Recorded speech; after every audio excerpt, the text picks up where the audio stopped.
Welcome back to a new video. We just got in a new batch of coins. I'm excited to show you these to you guys. They're all available for sale on regencycoins.com. Use code YouTube10 at checkout for 10% off. I just wanted to show some of these coins. There's a lot of really fresh items and a lot of really nice pieces. So starting off, we have a 1948D Booker T. Washington commemorative, graded MS66 Plus with a green CAC sticker. This coin was freshly graded from an original collection that I purchased myself. Really nice, attractive coin. Nice original surfaces. It's got this like crusty sort of toning mixed in with some really nice luster. I think it has a really nice look. CAC agreed. Nice surfaces on this coin. Overall, a very pleasing coin for an MS66 Plus Booker T. Washington commemorative. From the same set, we have a 1950S Booker T. Washington commemorative, an MS67. This was the highest graded coin from that Booker set. This one has another original crusty, darker toning mixed in with really nice surfaces. Very relatively mark-free. A nice MS67. This one did not sticker, but in my opinion is still a really nice coin. Just nice, honest surfaces on a superb gem BU grade. We have another Booker T. Washington. I promise they're not all commemorative half dollars. This one is a 1950, an MS66. Same story on this one. This one is, at least on the obverse, lacking any major color. So if you like them more fresh without major toning, here you go. This is a 66 CAC. It's got a little bit of an original haze sort of to it. I really like the look of this coin. You let me know. All these coins were picked out for their eye appeal. Specifically, I'm trying to keep the website more higher end coins going forward. So this is sort of one of the first batches of really nicer coins, or what I would qualify as nicer coins, fresher coins. This one's a 45S Walking Liberty half dollar, an MS66 CAC. Super nice luster on this one. It's all there for an MS66. I think it's just a few marks shy of a 67. There's a bit of a price jump in 67. Super lustrous, clean surfaces. Blast white, no major toning or distracting spots. And a nice coin, nice 40s date San Francisco Walker. Always tougher to find these. We have a 1917 McKinley $1 gold commemorative. This one's MS66. And an old PCGS blue holder. These are pretty small, but you can just see the beaming and rolling luster in the fields. Nice coin. The luster is just really nice on this one. Definitely the highlight feature. And the older holder, always nice to find fresh coins like that. Cool commemorative gold piece. You have an 1839 cap bust half dollar in AU53. Original surfaces. A low AU coin. I like when they look like this personally, versus being like really flashy and some hairlines and blast white, dipped out. This is like very original to me. I'm surprised this coin didn't CAC. I did try to get it in a CAC sticker. I don't know. I feel like it probably could have CAC'd, but I think it's still a nice coin. We have another Booker T. Washington half dollar. This one's an MS66 Plus, 1948 CAC sticker. Very lustrous again. And these are known for having marks, and marks are allowed on the face there. Very prone to marks. There's a lot of surface area there. That's certainly the high point of the coin, so it's pretty prone to marks on the face there. And this one's just got really nice luster, so a 66 plus is pretty obvious grade. Nice coin. Again, all these coins are available at regencycoins.com. Make sure you use the discount code YouTube10 at checkout for 10% off. You have to make sure you add it in at checkout, otherwise it will not apply. But here's a 1934 Walking Liberty half dollar, MS66 plus CAC approved. This is a nice coin. I tried this one for a 67. I think it could potentially get there. It went 66 again, 66 plus. I think it's a nice coin. I feel like I don't know, it just has that look. It just has the look of a 67 to me personally. It's really clean. The open field there on the right is pretty free of any marks, any distracting marks. The luster's all there.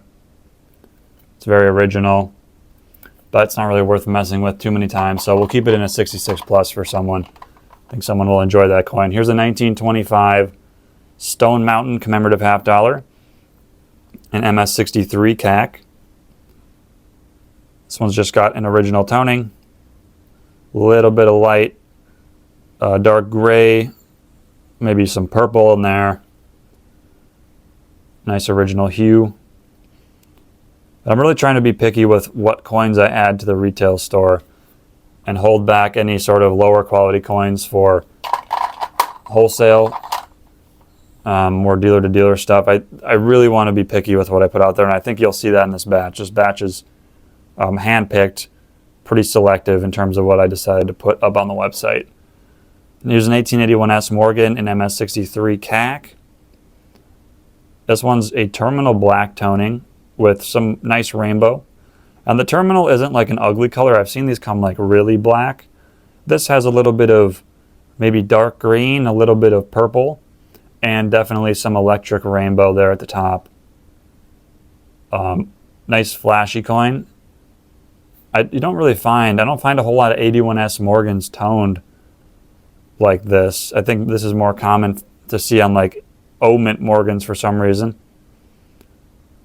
The obverse, nothing too special there, but a nice cool coin. I like that it's reverse mounted as well. Obviously, that's a big plus on this one. Here's another Stone Mountain. This one's a double die obverse, FS101 with a CAC sticker.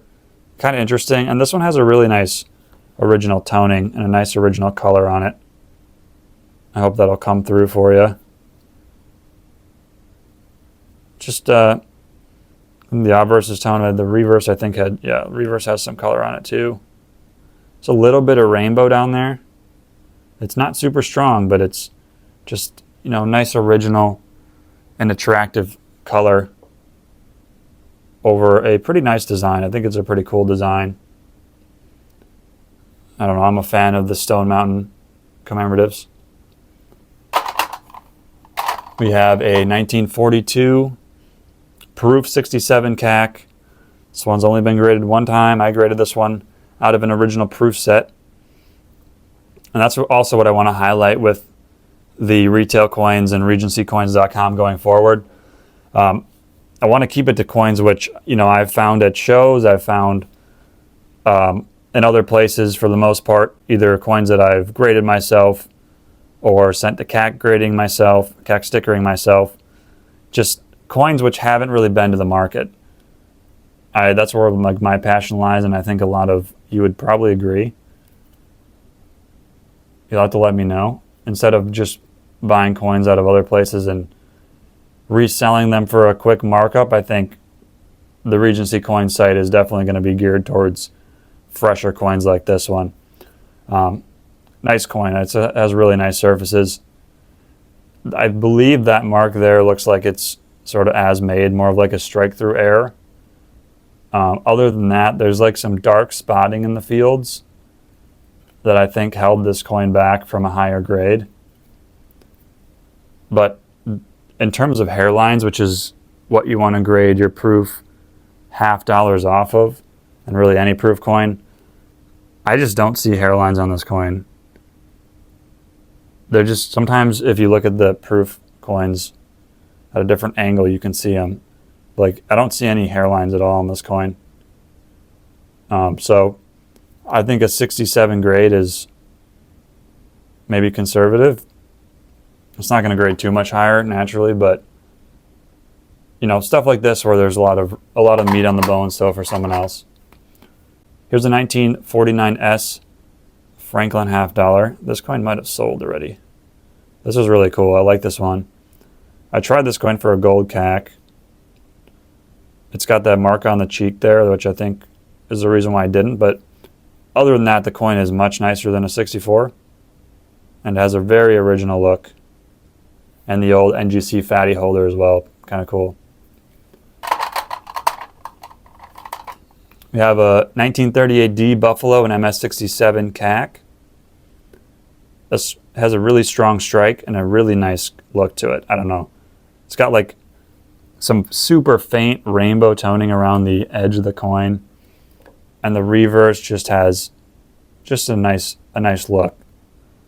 Nothing too shocking and like wow factor, but just I like the look of this coin. A lot of times you'll find like a 67 38D Buffalo is not rare by any stretch of the imagination. But usually you'll find them just kind of white and untoned with no real highlighting features about them. It's definitely more rare to find a 67 MS67 Buffalo 1938D with any sort of striking feature. Usually they'll just add a plus grade to them. So this is pretty cool. I like that one too. We have an 1807 Draped bust $50, an Overton 105. This one's got some stuff going on. I believe this is a die crack. This looks like a die crack to me up there. I'm not super into the varieties. Don't really know much about them. These look like adjustment marks versus scratches. To me, at least. So adjustment marks are, I believe, marks on the coin to help the weight of the coin. So if the weight's maybe weighs over or under what it should be, they'll kind of scrape some of the metal off. Maybe someone knows more about that than I do, but certainly something going on there. My assumption is adjustment marks, they look parallel, which is usually how you see adjustment marks, and adjustment marks are very common on early coins. Yeah, this coin just has nice surfaces, as most of these coins do. I don't know if you may not be a fan of the adjustment marks. I think to me, they kind of detract from the coin, the eye appeal of the coin. I think some people might like them. I think it adds some originality, and maybe a little more history, but the reverse of this coin is really nice. There's like nothing going on here. No adjustment marks that I see, no real scratching. There's a die crack right there along states, which is kind of cool, and it just has a nice look. So kind of wish the obverse looked like this, but you know, it's still nice, still kind of cool. And it's an extra fine 45, 1807 $50, so won't complain. We got a gold CAC 1942 Walker. This one was like the easiest gold CAC ever. I bought this coin non-CAC'd, and like just, I mean, look at that. It's not an MS63. There's a little bit of light scratching there in the upper right section of the field. You can kind of see one of the scratches right there.